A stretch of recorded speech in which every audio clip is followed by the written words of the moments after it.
¿Alguna vez conociste a alguien que al principio parecía increíble? Atento, intenso, apasionado, casi perfecto.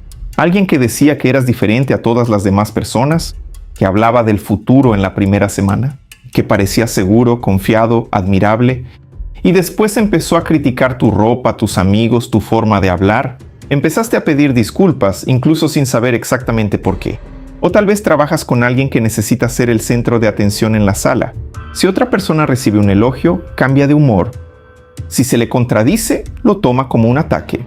Pero delante de los demás es encantador. ¿Ya has vivido algo así? Quizás lo llamaste orgullo, quizás lo llamaste ego inflado, tal vez lo llamaste personalidad fuerte. Hoy vamos a hablar sobre el trastorno de personalidad narcisista.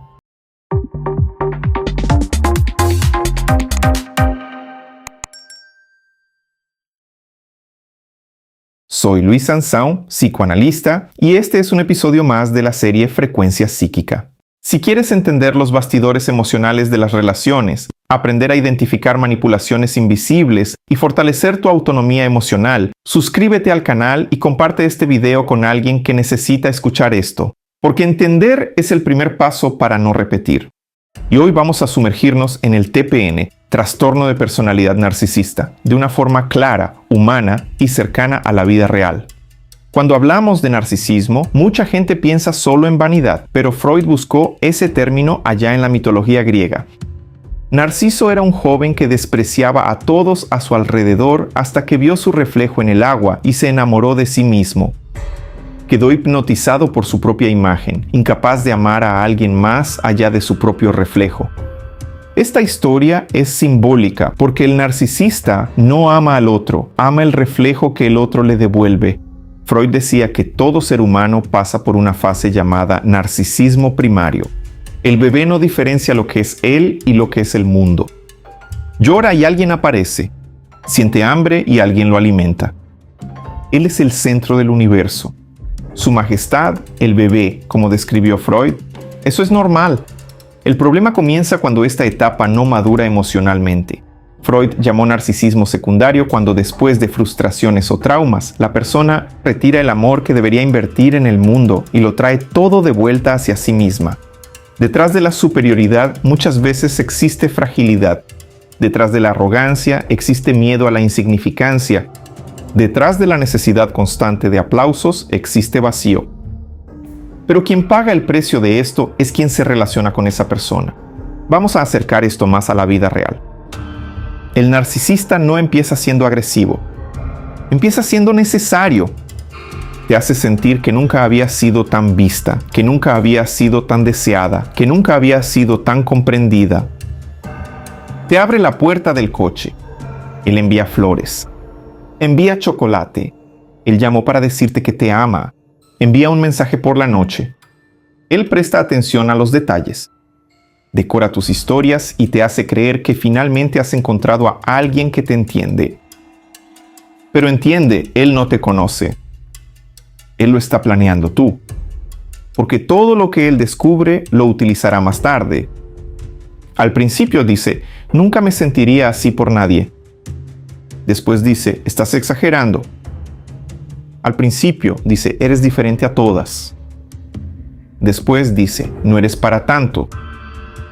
El cambio es lento, sutil, casi imperceptible. Es como si él quitara pequeños pedazos de tu seguridad todos los días y empiezas a adaptarte. Cambias tu forma de hablar para no irritarlo, evitas ciertos temas, revisas los mensajes antes de enviarlos. Empiezas a administrar su humor. Y aquí hay un punto fundamental. El narcisista vive del control emocional. Necesitas sentir que influye en tu estado interno. Si eres demasiado feliz sin él, eso le molesta. Si logras algo y recibes aplausos, él se siente amenazado. Porque el narcisista no soporta no ser el centro. En la filosofía estoica existe una idea central. No controlamos el mundo externo, solo nuestras reacciones. Pero el narcisista hace lo contrario. Él intenta controlar el mundo externo todo el tiempo, especialmente a ti. Quiere controlar tu percepción, quiere controlar cómo te sientes, quiere controlar la narrativa.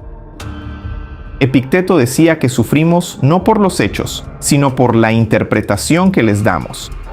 El narcisista distorsiona los hechos para controlar tu percepción. Te dice que eres demasiado sensible, que entendiste mal, que estás dramatizando. Y poco a poco empiezas a dudar de tu propia interpretación de la realidad. Esto es profundamente peligroso, porque cuando pierdes la confianza en tu propia percepción, pierdes autonomía.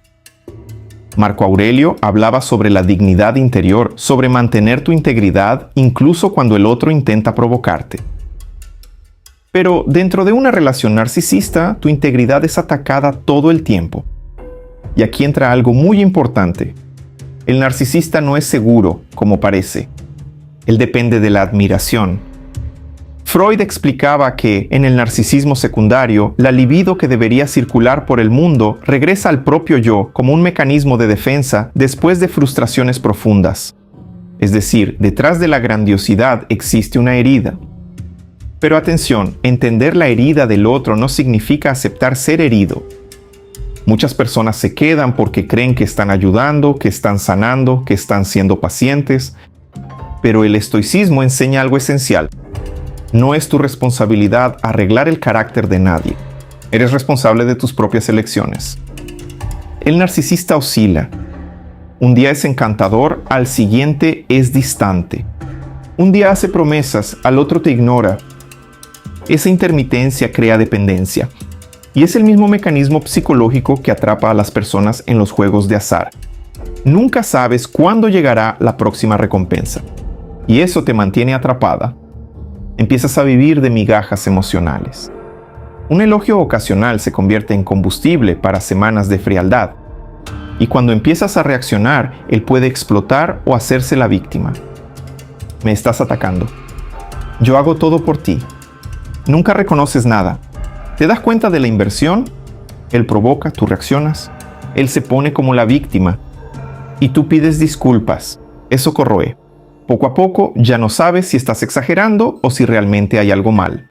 Y aquí va una advertencia importante. No todo conflicto es narcisismo. No toda pelea es abuso. Las relaciones saludables tienen desacuerdos, tienen ajustes, tienen límites. La diferencia es que en una relación sana hay reciprocidad, hay responsabilidad compartida. En un vínculo narcisista existe una jerarquía emocional. Uno es superior, el otro necesita adaptarse. Y lo más peligroso es que empieces a normalizarlo. Así es él, es intenso, tuvo una infancia difícil. Sí, quizás lo fue. Pero tú no. Puede convertirse en el campo donde la herida de alguien pueda sanar. Séneca decía que quien se asocia a los vicios ajenos termina contaminándose con ellos. Si convives el tiempo suficiente en un ambiente donde tu autoestima es cuestionada, empiezas a creerlo. Y cuando te das cuenta, ya no eres la misma persona. Perdiste la ligereza, perdiste la espontaneidad, perdiste la confianza.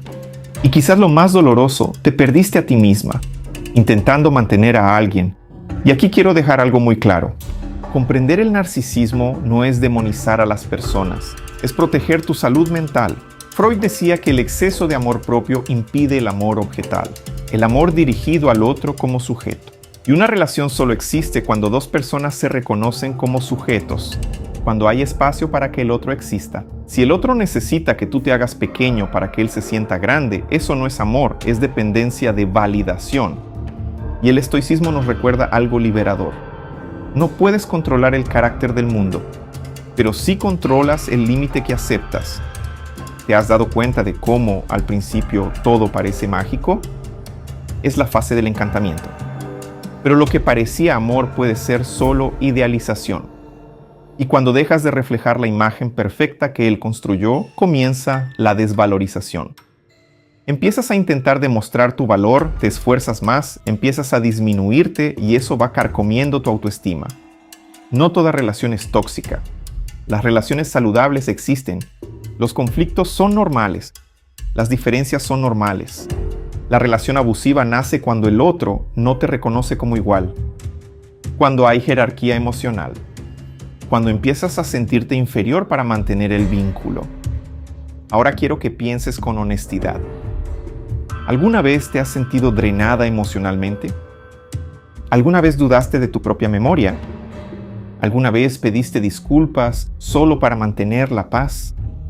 ¿Alguna vez sentiste que estabas compitiendo dentro de tu propia relación? Tal vez estabas intentando sobrevivir dentro de una estructura narcisista. La lucidez es libertad. Si este contenido tuvo sentido para ti, escríbelo en los comentarios. Yo elijo la lucidez. Comparte esto con alguien que necesite entenderlo.